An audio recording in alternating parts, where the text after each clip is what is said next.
नाशिकमध्ये सनदी अधिकाऱ्याच्या कुटुंबियांसोबत खरातची मालमत्ता असल्याचं समोर आलंय। नाशिकमध्ये काही वर्षांपूर्वी जिल्हाधिकारी कार्यालयात हा अधिकारी कार्यरत होता। सनदी अधिकाऱ्याच्या पत्नीचा खरात कुटुंबासोबत सातबारा असल्याचं समोर येत आहे। नाशिकच्या पाथर्डी शिवारात मोक्याच्या ठिकाणी 40 गुंठे जागेचा सातबारा हा एकत्रित असल्याचं समोर येत आहे। तर आयकर विभागाकडून आता या प्रकरणी चौकशी सुरू आहे।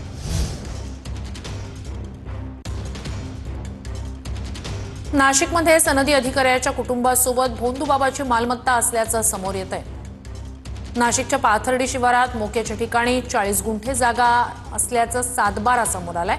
सनदी अधिकाऱ्याची पत्नी आणि खरातच्या मुलीचा एकत्रित सातबारा समोर आलाय। भोंदूबाबा खरात सोबत अनेक सनदी अधिकाऱ्यांनी गुंतवणूक केल्याची माहिती मिळते।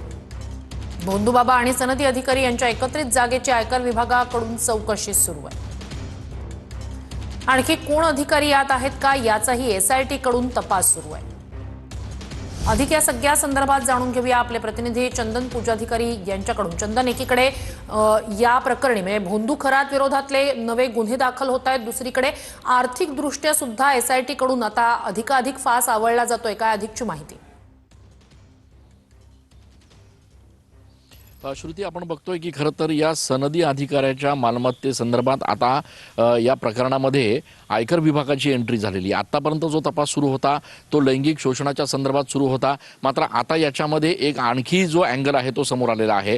अनेक सनदी अधिकारी जे कधी नाशिकमध्ये होते, जे आता काही ठिकाणी मुंबईमध्ये पोस्टिंगला आहेत, त्या अधिकाऱ्यांच्या कुटुंबियांची आणि भोंदूबाबा अशोक खरातच्या कुटुंबियांची एकत्रित जागा जी आहे ती अनेक ठिकाणी आता समोर येते आहे। नाशिकच्या पाथर्डी शिवारामध्ये एक 40 गुंठ्याचा प्लॉट जो आहे, जो अत्यंत मोक्याच्या ठिकाणी आहे, नाशिकमधनं जो प्रस्तावित रिंग रोड आहे त्या रिंग रोडला अगदी लागून म्हणजे कोट्यवधी रुपयांची ही संपूर्ण जमीन आहे। आणि त्या जागेच्या सातबाऱ्यावर एकीकडे या सनदी अधिकाऱ्याच्या पत्नीचं नाव आहे, तर दुसरीकडे भोंदूबाबा अशोक खरातच्या मुलीचं नाव या सातबाऱ्यावर आहे। त्याच्यामुळे या संपूर्ण प्रकरणामध्ये एक नाव आत्ताशी सनदी अधिकाऱ्याचं समोर आलेलं आहे। आयकर विभाग आता त्या संपूर्ण चौकशीच्या दरम्यान हे देखील शोधण्याचा प्रयत्न करत आहे की यामध्ये आणखी काही सनदी अधिकारी सहभागी आहेत का, कारण एक मोठा नेक्सस जो आहे तो या निमित्तानं उघड होण्याची शक्यता आहे। आणि त्यामुळे आता फक्त लैंगिक शोषण आणि त्या संदर्भातल्या तक्रारी घेण्यापेक्षा जमिनींच्या संदर्भात काय गैरव्यवहार झालेले आहेत,